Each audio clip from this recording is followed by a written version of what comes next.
I was working at a train station in Brussels. An American tourist came up to the information desk. He started speaking to me in English at speed. He didn't even pause to see if I understood. When I responded in French to let him know I'd need a moment to switch languages, he got frustrated. He said louder and slower, "I need the train, Paris," as if volume and pace were the issue here.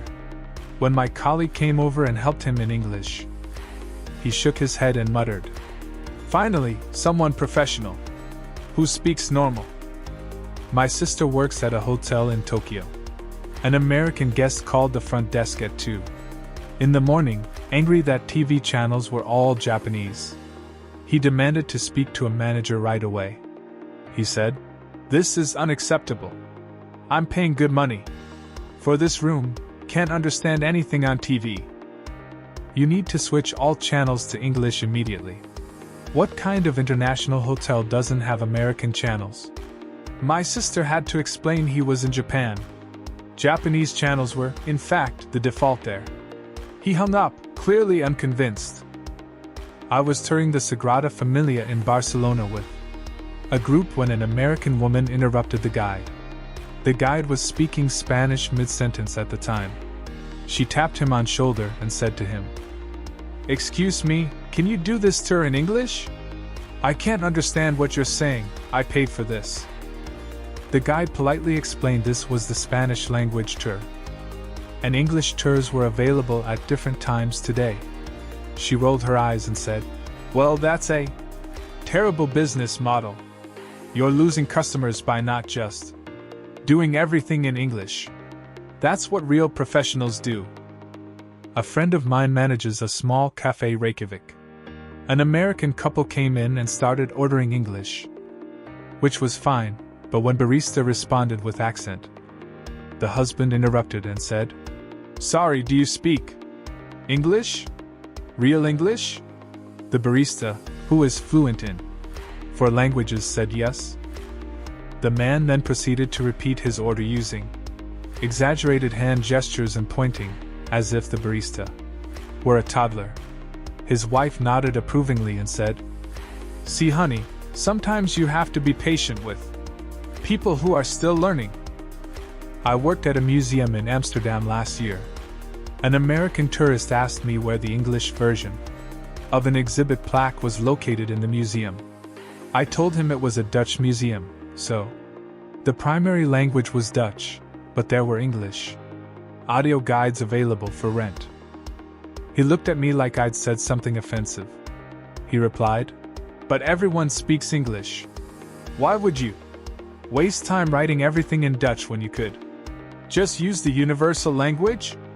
I didn't have the heart to tell him that Dutch people speak Dutch. My cousin is a tour guide in Marrakesh, Morocco. He was leading a group through the Medina when an American tourist stopped him and said out loud, "Hey, why are all these signs in Arabic here? How are people supposed to read them at all?" My cousin, standing in Morocco, in North Africa, explained. He said that Arabic is the official language here. The tourist shook his head in disbelief and said, "Yeah, but everyone knows English is easier to understand. It just makes more sense to use it for signs. It's more efficient for tourists like me here." An American student joined my university class in Seoul. On her first day, she raised her hand and asked the professor, "Will the lectures be in English? Or will I need to get them translated later?" The professor, a bit confused, said this was a Korean university and lectures were in Korean unless stated. She looked genuinely shocked and said, "But how are international students supposed to learn if you don't teach in English? That's like the whole point of being international." She transferred out within a week of arrival. I was working as a translator at a conference in Sao Paulo. An American executive stood up during a panel and started his presentation in English without asking if anyone needed translation services at all. Halfway through, an attendee raised their hand and asked, in Portuguese, if there would be translation provided today. The American looked annoyed and said into the microphone, "If you can't understand English, maybe you shouldn't be at an international business conference like this one today. This is the language of global commerce, folks. Time to get with the program." A colleague of mine works at a government office in Athens. An American expat came in to handle some paperwork and was upset all the forms were in Greek. He raised his voice and said loudly, "This is ridiculous. How am I supposed to fill this out? You guys are part of the European Union here. You should have everything in English by now already. That's the whole point of the EU, right? One language for everyone?" The clerk just handed him a phone number for a translation service available nearby. I was on a train from Zurich to Milan. An American sitting across from me was trying to ask the conductor a question, but the conductor only spoke Italian and German fluently at the time. The American got increasingly frustrated and finally said loudly, "What kind of train doesn't have English-speaking staff here? This is a major international route. In America, everyone who works in transportation speaks English. It's a basic job requirement." The conductor just smiled politely and moved on. My friend works at a pharmacy in Prague City. An American tourist came in, stood at the counter, and started describing his symptoms in English, very slowly and loudly. When the pharmacist responded in Czech language, the American sighed dramatically and said, "Okay, let me try this again. Do you have medicine for headache?" He mimed holding his head in pain. The pharmacist, who understood perfectly the first time, replied in English, "Yes, sir. Aisle 3. The American looked relieved and said out loud, "Oh, thank God you speak English. You should have just said that from the start here." I was bartending in Dublin when an American tourist leaned over the bar and said to me directly, "Hey, do you guys speak English here, or is it all that Gaelic stuff?" I stared at him and said, "You're in Ireland. We speak English here." He nodded, satisfied, and said, "Okay, cool, just checking. I heard you guys had your own language and I wasn't sure if I'd be able to order a drink. Good to know you're keeping it simple." An American exchange student in my class in Copenhagen complained to the administration that too many students were speaking Danish during group projects in the classroom. She said, "It's really excluding and makes it hard for me to participate. Everyone should just speak English when I'm around so I don't feel left out. It's only fair since English is the main language. Anyway." The administration told her she was welcome to learn Danish. She did not take that well at all. I work at a car rental agency in Lisbon. An American customer got frustrated trying to read the rental contract, which was in Portuguese language today. He slammed the paper on the desk and said, "Why isn't this in English? I shouldn't have to translate a legal document. This is a scam. You're trying to trick me into signing something I can't understand at all here." I offered him the English version, which we had the entire time. He snatched it and said angrily, "You should have given me this first. That's just common sense." My brother is a taxi driver in Istanbul, Turkey. He picked up an American tourist from the airport, who immediately started giving directions in English, assuming my brother would understand. When my brother politely said he didn't speak much English, tourists got visibly annoyed here. He said, "How are you a taxi driver in a major city and you don't speak English? That's like not knowing how to drive a car. It's part of the job, man." My brother drove him to his hotel in silence. I was hiking in the Swiss Alps when I came across an American couple arguing with a mountain hut owner there. They wanted to order food but were upset that the menu was only in German. and French. The husband said, "This is insane. You're on a major hiking route. You get tourists from all over the world here. You need an English menu. It's not that hard. We have those in America for everyone to read." The owner just shrugged and pointed at the pictures on the menu. A friend of mine works at a hospital Oslo. An American patient came into the emergency room and started explaining his injury in English, which was fine. But then he got upset when the intake forms were in Norwegian. He refused to fill them out. He said, "I'm not signing anything I can't read. In America, all medical forms are in English because that's the safe and logical thing to do. This is a huge liability issue." A nurse eventually helped him translate it, but he complained the entire time. I was attending a wedding in Bali last month. An American guest got lost trying to find the venue and stopped to ask locals for directions today. When they didn't understand his English, he got frustrated and said to another guest, "How does anyone get around here if nobody speaks English? It's like they're not even trying at all here. In tourist areas, speaking English should be mandatory here. It's just good business sense." My aunt runs a small bookstore in Vienna, Austria. An American tourist came in and asked her directly, "Do you have any books in English language here?" She said yes and pointed to a small section in the back. He looked disappointed and said sadly, "That's it. You should have way more English books. That's what people actually want to read these days. These German books are just taking up space here.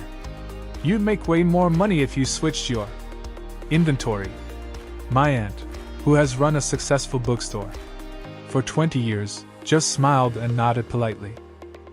I was working at a ski resort in Alps. An American guest called the front desk angry that the safety instructions on the ski lifts were French. He said, "What if there's an emergency and I can't read the signs? This is a serious safety violation." In America, we make sure everyone can understand critical information. You guys are putting lives at risk by not having everything in English. The signs also had pictures, which are universal, but he didn't seem to notice.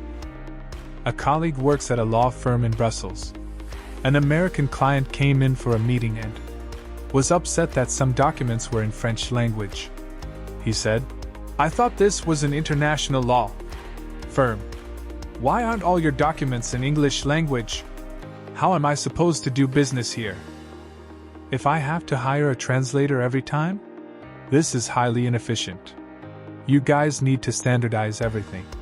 The lawyer reminded him that he was in Belgium, where French is an official language here today. I was on a bus in Krakow when an American tourist tried to buy a ticket from the driver using English.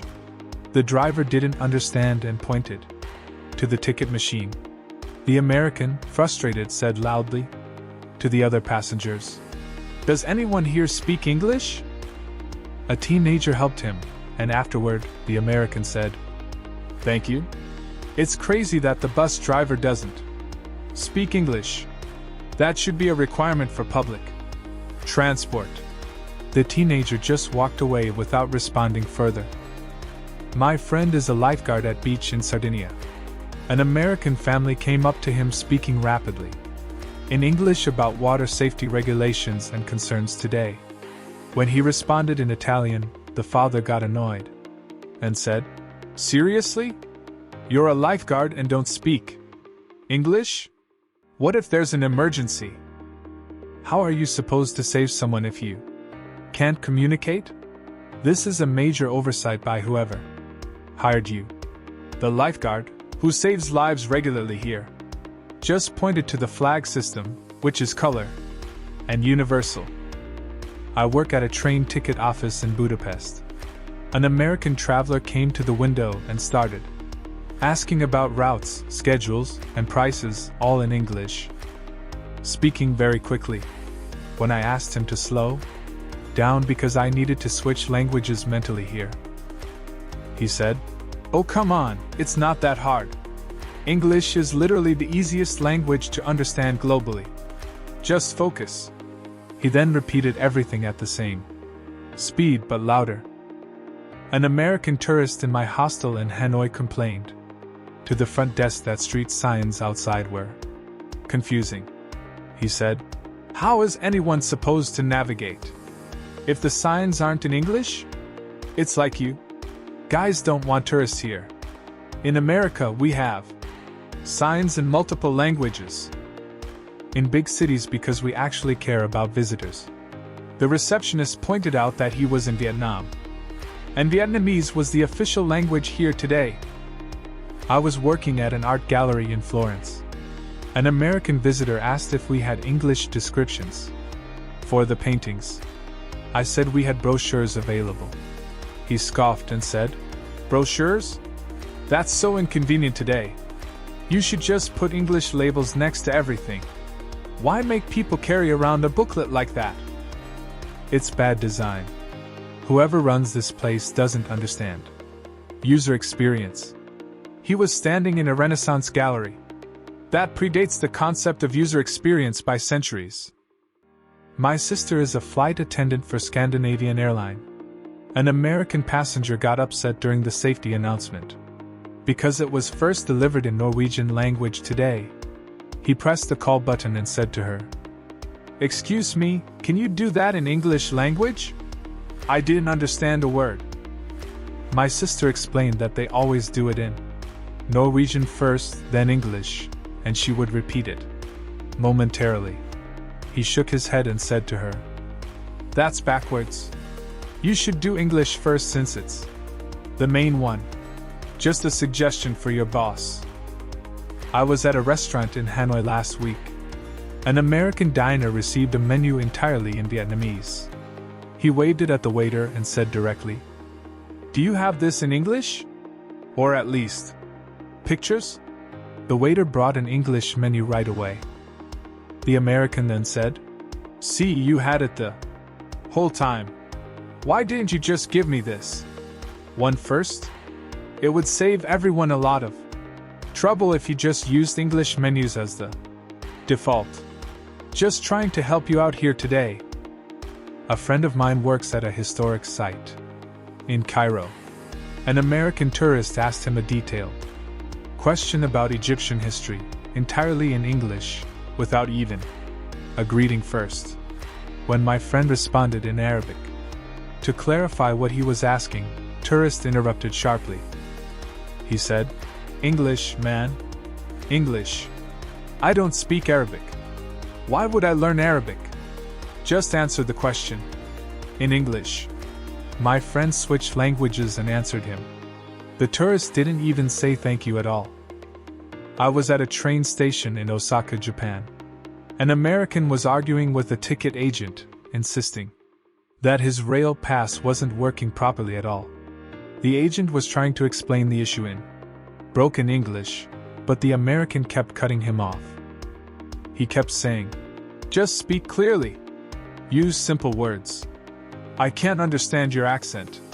Another agent came over, fluent in English, and solved the problem in 30 seconds. The American said, "Finally. That's who should have been helping me from the start. Customer service basics."